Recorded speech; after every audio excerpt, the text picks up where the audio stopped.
rolled impressively into military depots.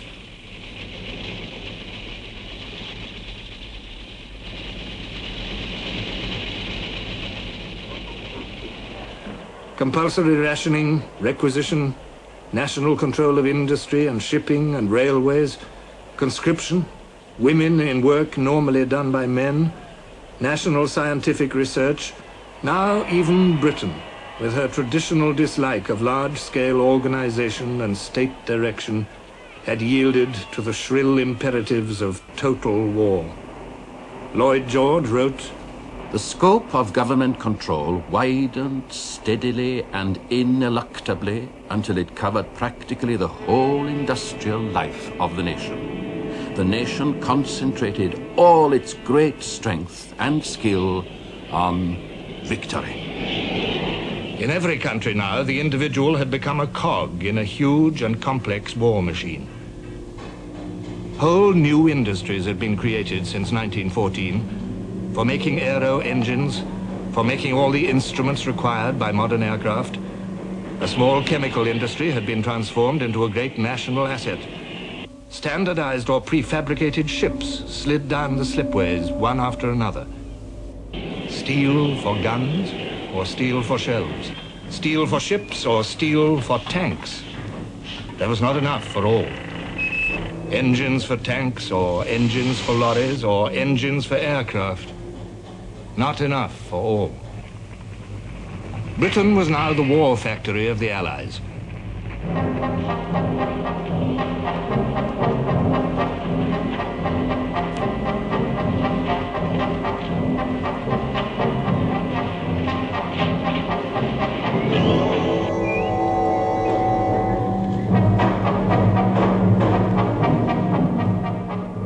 In France, the bloody losses of 4 years had drained the land of fit men.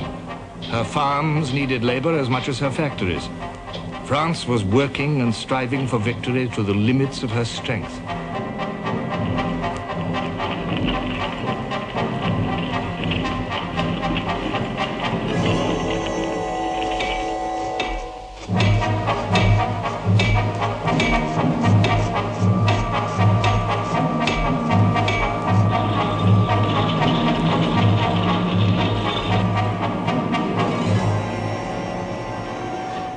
So was Germany.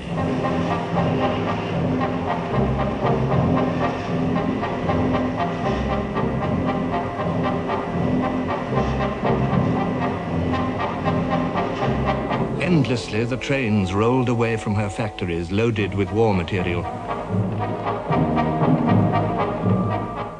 In every country, the worker was a cog in the machine. Yet often he was better looked after as a cog than he'd been in peacetime as a private citizen. This was one of the strangest ironies of total war. Factory canteens became commonplace instead of showpieces of a few progressive firms. National kitchens or restaurants were set up in industrial areas.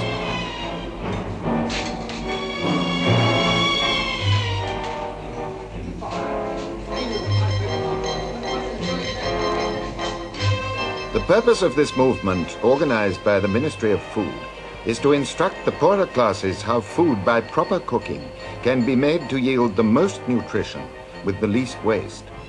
The food is distributed to the poorer residents, women, girls and boys, who come in large numbers with bowls, dishes and plates.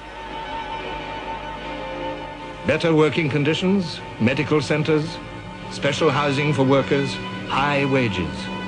These also were the fruits of total war.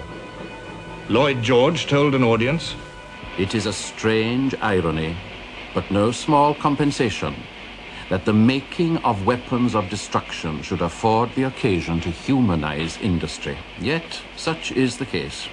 Old prejudices have vanished, new ideas are abroad. This opportunity must not be allowed to slip." It could not be allowed to slip. Victory depended on industry. The enemy knew this too. His Majesty the Kaiser has expressed great hopes that the air war against England will be carried out with the greatest energy. His Majesty has designated as attack targets war material of every kind, barracks, and also oil and petroleum tanks, and the London docks. The scientist and the engineer had created a new dimension in warfare, the air. The demands of total war changed the marvelous toy of 1914 into an instrument to carry death and terror to the enemy's unarmed civilians and destruction to his war factories.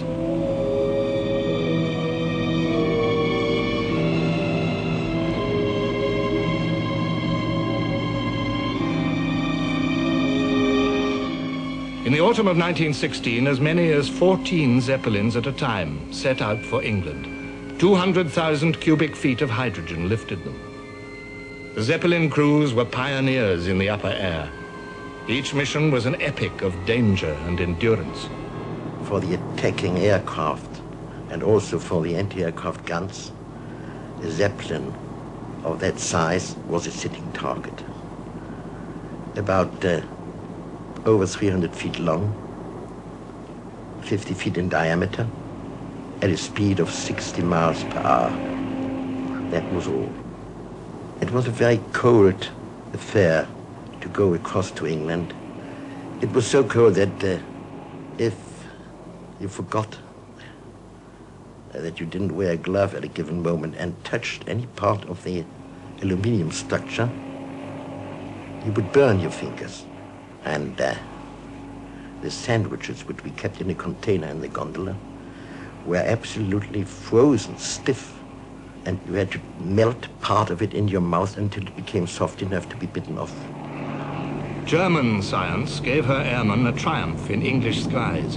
British science made that triumph only of brief duration. The incendiary bullet transformed a Zeppelin into a blazing funeral pyre in the sky. The death of a great airship was terrible, even to the men who destroyed it. I approached it from the stern, about 300 feet below it, and fired 4 drums of explosive ammunition into its stern, which immediately started to light. At the same time as I was doing this, one of the other pilots was flying across the airplane, across the Zeppelin from the top, over the top. And to his horror, he saw a man in the machine gun pit on the top of the Zeppelin run to the side and leap overboard. When I looked up and I saw that this Zeppelin had been picked out by the searchlights. Then there was a small glow which gradually spread the whole length, and afterwards the thing burst into one big conflagration. There was a gasp of,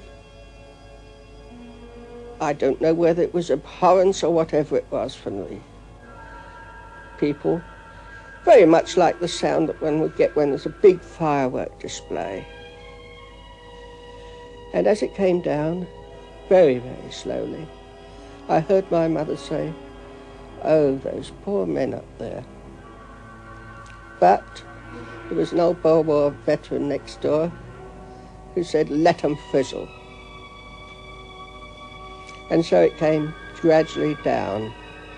But someone, I don't know whom, took up, started to sing the Land of Hope and Glory, and it was taken up one after another by the people that were congregated there, until it seemed to, the whole place seemed to be resonant with this singing.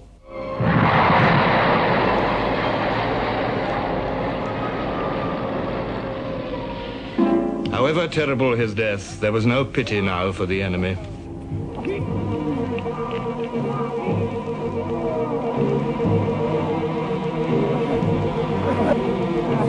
Since an airship raid on London has become impossible, the air service is required to make a raid with Gotha bombers as soon as possible. On June the 13th, 1917, 14 Gothas took off on the first daylight bomber raid on London. Twin-engined aeroplanes, each carrying 1 ton of bombs. Out of science and total war, strategic bombing had been born. Wherever an aircraft could fly was now part of the battlefield. Great cities resounded to the roar of the barrage. Each raid left its tragic human litter. 162 dead and 432 injured in London in June, 54 killed in August. The British public was moved to deep anger. anger at a new and terrifying order.